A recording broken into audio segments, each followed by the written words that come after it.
Welcome to the video series of subject OOPS. We are in the third unit, that is extending classes using inheritance, and today's our topic is constructor in derived class. So this is the last topic of this unit, in which we will study how to use constructor in derived classes. So in the previous topic we have studied about abstract base class. So what was abstract base class? What are different characteristics of abstract base class? How to use virtual function, how to write the virtual function, its syntax, and why virtual function is needed in abstract base class, and its sample program. So this we have studied in the previous video. So coming to today's topic, what we will study is how to use constructor in derived classes in different types of inheritance. So we will study constructor in derived class in single inheritance as well as in multiple inheritance. That is how to use constructor in derived classes in single inheritance as well as multiple inheritance. POs mapped are PO 1, 2, 3, 4, 7, 8, 9 and 10. So coming to today's topic, that is what is constructor in a derived class. The derived class need not have a constructor as long the base class has no argument constructor. अभी इसका meaning क्या हो रहा कि derived class में constructor की ज़रूरत नहीं है. कब तक? जब तक बेस क्लास में डिफ़ॉल्ट कंस्ट्रक्टर है या नो आर्गुमेंट वाला कंस्ट्रक्टर है. ठीक है, इसका मीनिंग क्या हो रहा? सिंपल लैंग्वेज में, अगर बेस क्लास में हमने डिफ़ॉल्ट कंस्ट्रक्टर यूज़ किए जिसके अंदर कोई भी आर्गुमेंट या पैरामीटर हम पास नहीं कर रहे, तो उस टाइम पे डिराइव्ड क्लास में कंस्ट्रक्टर अलग से लेने की ज़रूरत नहीं है. The derived class need not have a constructor, यानी कंस्ट्रक्टर रहने की ज़रूरत नहीं है. कब तक? जब तक बेस क्लास में डिफ़ॉल्ट कंस्ट्रक्टर है, या उसी को हम कहते हैं no argument constructor. Next point, however if the base class has constructor with argument. अभी क्या बोल रहे हैं हमने फर्स्ट पॉइंट में बोले कि अगर डिफ़ॉल्ट कंस्ट्रक्टर है, डिफ़ॉल्ट कंस्ट्रक्टर यानी कौन सा कंस्ट्रक्टर? जिसमें आर्गुमेंट नहीं है, तो डिराइव्ड क्लास में कंस्ट्रक्टर डिफाइन करने की ज़रूरत नहीं है.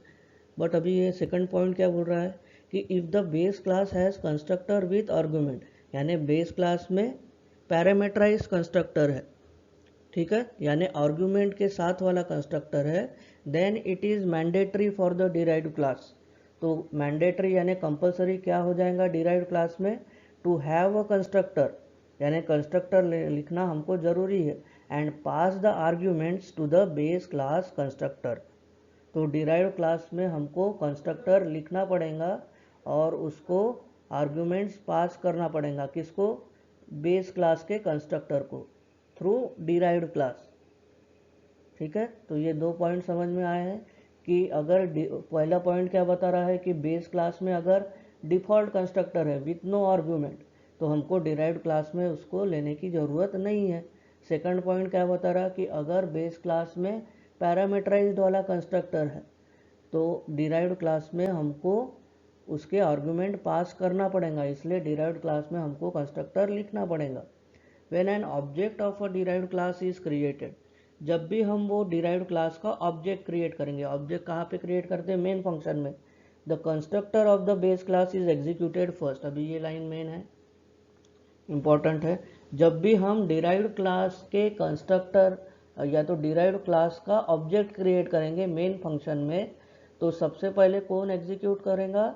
The constructor of the base class. कौन सा कंस्ट्रक्टर एग्जीक्यूट करेगा? Constructor of base class, and later the constructor of the derived class. Next, base class constructor are always called in the derived class constructor. Base class के constructor को हमको derived class में call करना ही पड़ेगा, क्योंकि derived class किसको हमने इनहेरिट किए हैं? बेस क्लास को. तो बेस क्लास के कंस्ट्रक्टर को तो कॉल करना ही पड़ेगा. Whenever we create derived class object, जब भी डिराइव्ड क्लास का ऑब्जेक्ट बनाएंगे, first the base class default constructor is executed. ये देखिए हमने कि जब भी हमने डिराइव्ड क्लास का ऑब्जेक्ट बनाएंगे, तो सबसे पहले कौन कॉल होगा? बेस क्लास का constructor, and then the derived class constructor finishes the execution, यानी उसके बाद ही डिराइव्ड क्लास का कंस्ट्रक्टर एग्जीक्यूट होगा। So why is base class constructor called inside the derived class. अभी ये क्वेश्चन हमारे इसमें आ सकता माइंड में कि बेस क्लास के कंस्ट्रक्टर को हम क्यों कॉल करेंगे डिराइव्ड क्लास में। तो इसका फर्स्ट जस्टिफिकेशन है कि constructors have a special job of initialising the object properly. Constructor क्यों यूज़ करते हैं हम, कंस्ट्रक्टर यूज़ करेंगे टू इनिशियलाइजेशन ऑफ ऑब्जेक्ट। जब भी किसी क्लास का ऑब्जेक्ट हम क्रिएट करते तो उसको इनिशियल वैल्यू देने के लिए हम क्या यूज़ करते, कंस्ट्रक्टर। और derived class constructor has access only to its own class member. अभी डिराइव्ड क्लास में अगर कंस्ट्रक्टर लिए तो उसका एक्सेस किसके लिए होगा, सिर्फ उसके वो डिराइव्ड क्लास के अंदर के मेंबर्स के लिए भी। But a derived class object also have inherited property of base class. अभी डिराइव्ड क्लास जब हम बोल रहे हैं तो वो कहीं ना कहीं से इनहेरिट हो रहा, यानी किससे, बेस क्लास के। ठीक है, तो उसमें कुछ ना कुछ प्रॉपर्टीज आएंगी बेस क्लास की। And only the base class constructor can properly initialize base class members. तो बेस क्लास की अगर प्रॉपर्टी आ रही तो बेस क्लास का कंस्ट्रक्टर ही बेस क्लास के मेंबर्स को ऑब्जेक्ट को इनिशियलाइज कर सकता। The data members and member functions of the base class comes automatically in the derived class based on the access specifier. अभी इनहेरिट किए हैं डिराइव्ड क्लास, सपोज इनहेरिट किए हैं, पर किससे इनहेरिट किए, बेस क्लास के। यानी बेस क्लास के सभी मेंबर्स ऑटोमेटिकली आ जाएंगे डिराइव्ड क्लास के पास। कैसे आएंगे, बेस्ड ऑन द एक्सेस। अगर पब्लिक एक्सेस स्पेसिफायर दिए हमने, class derived colon public base ऐसा दिए हैं, तो बेस की जो भी प्रॉपर्टीज़ है या डेटा मेंबर जिसको पब्लिकली डिफाइन किए है वो सभी किसके अंदर आ जाएंगी, डिराइव्ड क्लास में। But the definition of this members exist in the base class only. तो इनकी डेफिनेशन कहाँ एग्जिस्ट कर रही, भले ही इनहेरिट तो कर ली है पर इसकी एक्चुअल जो डेफिनेशन है वो किसके अंदर है, बेस क्लास में। So when we create an object of derived class, all the members of the derived class must be initialized, but the inherent members in derived class can only be initialized by the base class constructor, as the definition of these members exist in the base class only. अभी इतने बड़े lines का meaning क्या है, तो भले ही हमने derived class का ऑब्जेक्ट बनाया है, ठीक है, तो डिराइव्ड क्लास के तो सभी मेंबर्स एक्सेस हो जाएंगे, पर डिराइव्ड क्लास ने बेस क्लास को भी इनहेरिट किया है। तो बेस क्लास को इनहेरिट करने के लिए हमको बेस क्लास के मेंबर्स के पास जाना पड़ेगा, यानी बेस क्लास के अंदर जाना पड़ेगा। इसीलिए जब भी वो कंस्ट्रक्टर एग्जीक्यूट होता इन द मेन फंक्शन, तो सबसे पहले वो किसके पास जाएगा, उसके पेरेंट के पास। डिराइव्ड का पेरेंट कौन है, बेस क्लास। तो पेरेंट को पहले एग्जीक्यूट करेगा, उसके बाद वो खुद के मेंबर्स को एग्जीक्यूट करेगा। This is why the constructor of the base class is called first to initialize all the inherit members. तो उसी के कारण हम क्या करते हैं, या तो एग्जीक्यूशन किस टाइप के होगा कि सबसे पहले बेस क्लास का कंस्ट्रक्टर एग्जीक्यूट होगा और फिर नेक्स्ट स्टेप में हमारे डिराइव्ड क्लास के जो है जो भी एग्जीक्यूट होने का है वो होगा। पर फर्स्ट स्टेप में base class constructor is executed, in the second step derived class constructor is executed, क्योंकि डिराइव्ड क्लास ने इनहेरिट किया है बेस क्लास को। बेस क्लास उसका पेरेंट है, तो पेरेंट पहले आएगा, उसके बाद ही उसका चाइल्ड आएगा। So this is the reason why base class constructor is called inside derived class.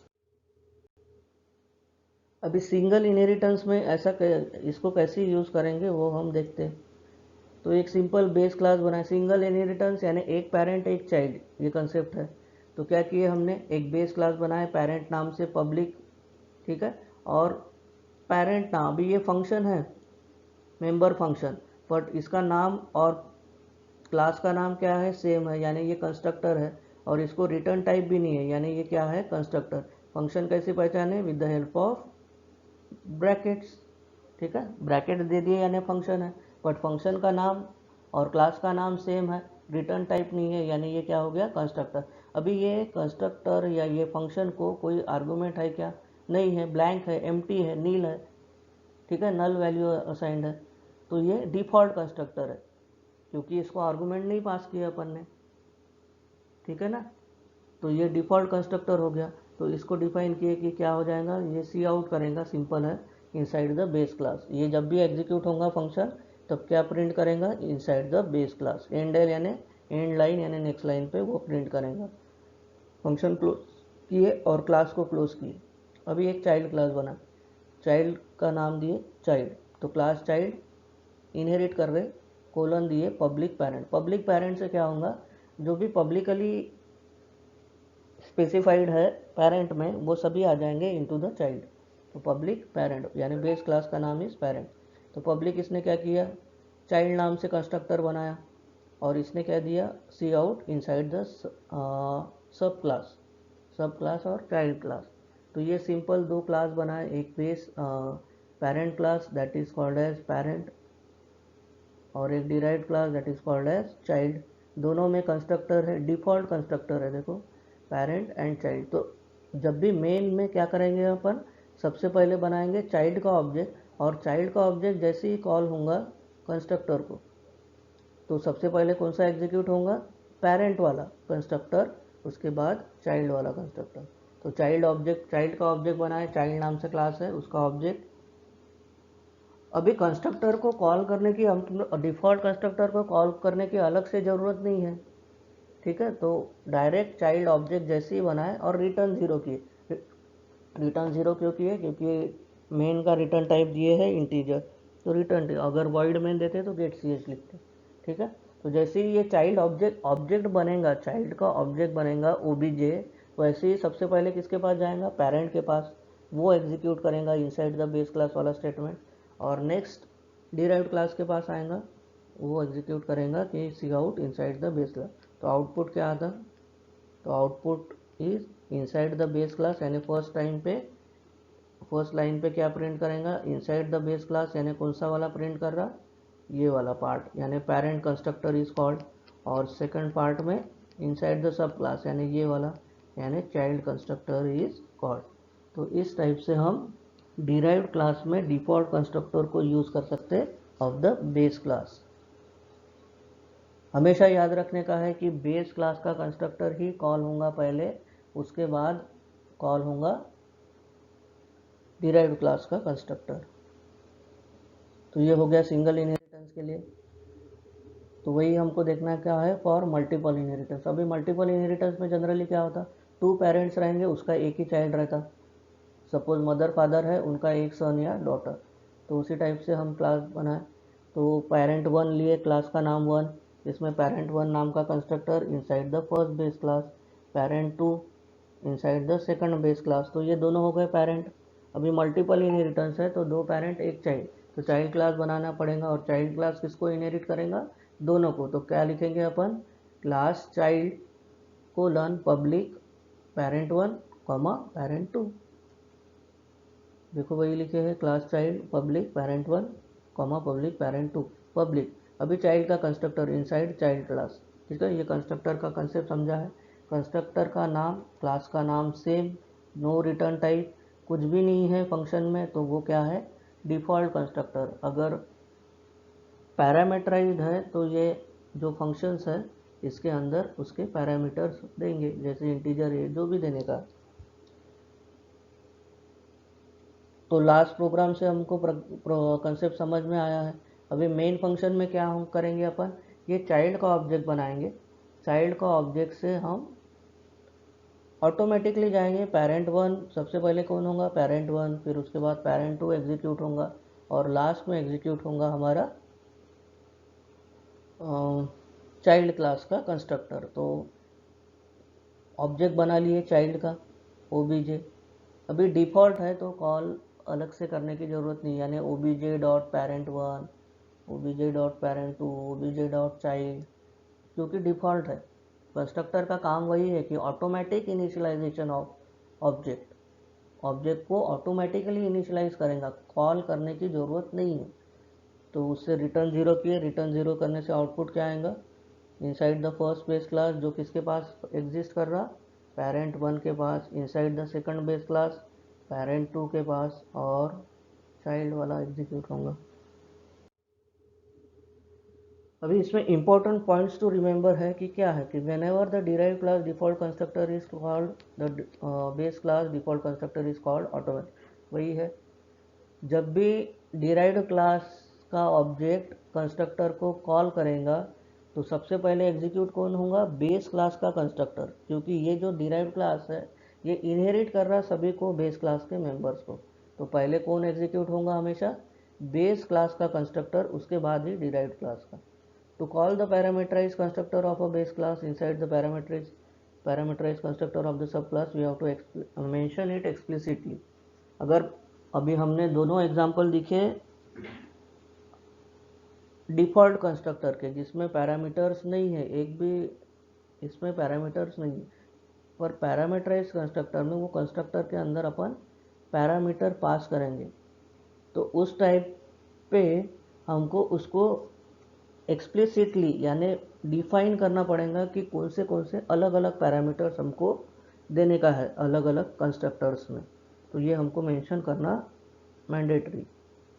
The parameterized constructor of the base class cannot be called in the default constructor of the subclass। अभी ये एक vital एक information है कि क्या है कि अगर हमने बेस क्लास में पैरामीटराइज कंस्ट्रक्टर बनाए और डिराइव्ड क्लास में डिफ़ॉल्ट कंस्ट्रक्टर यूज़ किए, देखो कन्फ्लिक्ट हो रहा, बेस क्लास में क्या बना है, पैरामीटर वाला कंस्ट्रक्टर, और डिराइव्ड क्लास में क्या बना के छोड़ दिए, डिफ़ॉल्ट वाला। तो उस टाइम पे क्या होगा, it should be called in the parameterize constructor of the base class. ठीक है, तो उस टाइम पे कॉन्फ्लिक्ट आएगा तो वो एग्जीक्यूट तो होगा नहीं, एरर थ्रो कराएगा, कंपाइल एरर।